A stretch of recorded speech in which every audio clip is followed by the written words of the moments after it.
went on and he did the Gap commercial. If anybody's never seen this, you should pull this up. He had the FUBU hat on. In the commercial, not only does he have the FUBU hat on, in his rap, he says, "For us, by us, on the low." He says this on television, and it's shocking to me that nobody at Gap, nobody at the advertising company, there's not anybody aware of what he's saying, yet they chose to hire that guy. So what they did was they looked at the popularity of what a rap artist could be, but never even understood the words that was leaving his mouth. But that shows the disconnect between mainstream America and urban Well, America. what happened was the culture was moving so fast, and it was a language that was being created that they didn't understand. I remember MTV used to play videos, and guys are sitting there promoting their drug game right on the air, and nobody's even catching it. Jay was doing Big Pimpin', he'll sell by the night. This eggshell white. I got so many grams. If the man find out, I'm like, they don't even know to bleep this out. Right. Like, they're not even there. But they're loving the popularity of it.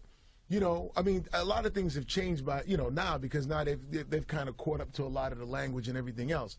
But The Tanning of America is it's a very practical book, because there's an aspect of it that is a business book, right? So that anybody could read it and apply some of the principles against their career, and how to grow and become, you know, better at their job, or find the comfort in making a change if that's what you want to do. But it sort of it tells those stories through, or tells that principle through entertaining stories surrounding the culture that hip hop has created. And I go as far in the book to saying that, you know, hip hop has done more for racial relations in America than anything since Martin Luther King. You go so far as to compare hip hop to religion, and saying hip hop is in itself kind of a religion. It has, you know, in order for something to be a religion, you just simply say, oh, it's a religion. A religion has to check certain boxes. There's certain criteria for a religion, right?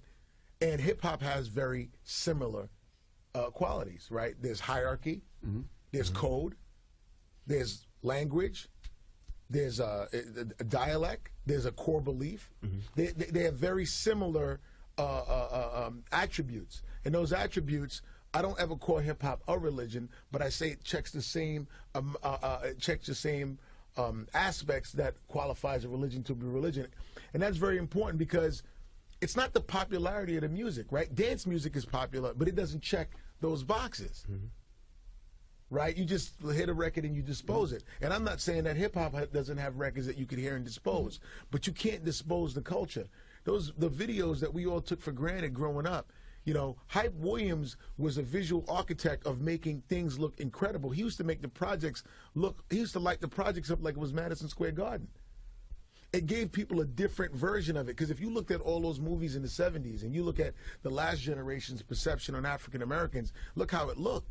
I mean, you could look at old movies right now and you probably turn your face, because you can't believe we were depicted that way. Right. And hip-hop videos did a lot in 4 minutes. They were tutorials about, yo, just because a guy wears hat down low don't mean that he's going to do something to you.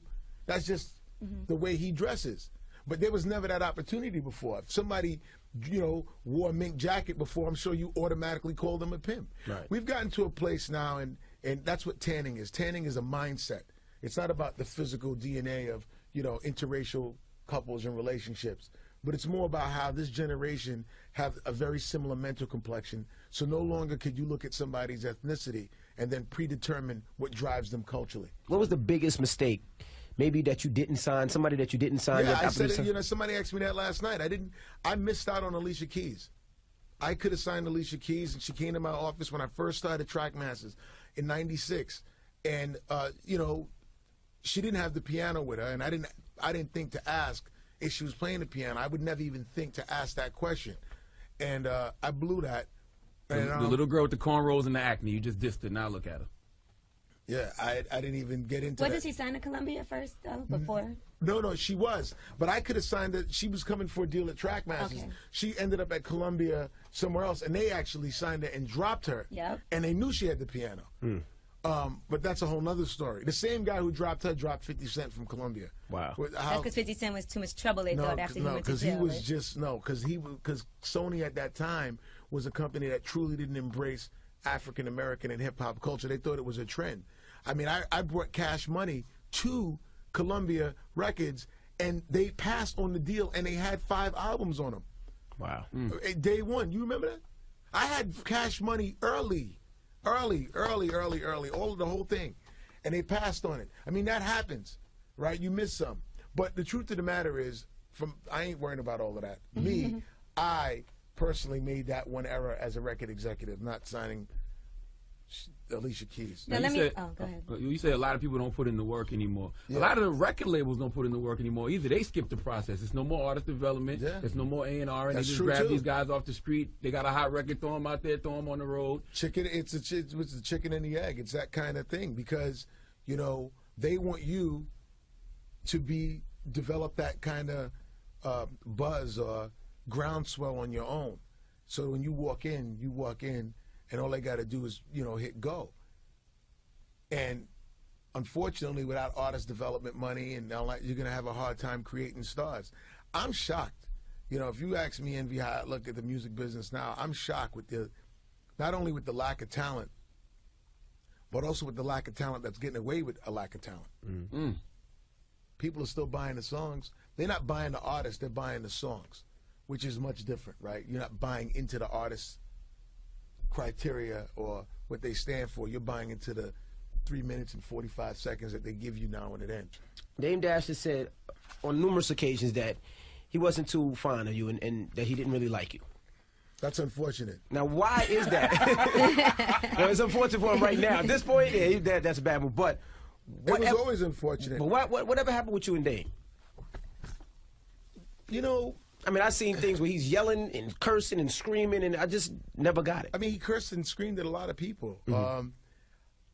You ever seen an old man yell at a garbage can? That kind of person who's just like, they just want to get that off all the time. He was one of those kind of guys. I mean, he is one of those kind of guys. I hope he's changed now. He was upset at everybody, you know, all the time. And there were times where I'm sure he had a logical point of view, but most of the times he just had that kind of animosity built up in him. And, you know, as soon as he lost his way with Jay, you've seen nobody reached out and helped him because he had developed, you know, a lot of bad relationships in the industry. And it's unfortunate that it went down like that. Yeah, Dame Dash is FUBU, man. Like, it's a brand that can never come back. Well, they're bringing FUBU back. Nah, nobody's wearing FUBU anymore. You should call Kanai would have been a better joke. Call Kanai. Call Kanai. But nobody remembers Call Kanai. Are there any new artists you see out there that you could brand with something right now? Yeah. You know, I really like Nicki Minaj. I think she's a very special talent. You think she's gonna be around? Yeah, I think she's gonna be around as a personality. I think that she needs to make, you know,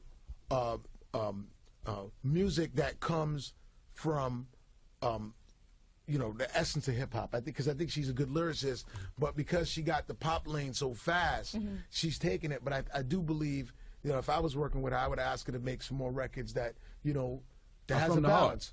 Yeah, from the heart, that has some balance, deep, you know, depth in its meaning. Because she does have an opportunity to have a long career. I think she's very talented and brings something new and dynamic to the music game. Honestly, her, Drake, I mean, everything they're doing over at, you know, Cash Money, Young Money. You get Drake is online in nail polish, men's nail polish. Stop it. I can Stop see that it. happening. Stop it. Nah, I don't know about, I mean, but he did that thing with Sprite, which was cool. I think they could do more with that. I mean, there's a lot of opportunities out there. Theater of America, get it now. Steve Stoute. It's the Breakfast Club on Power 105. Thank you very much.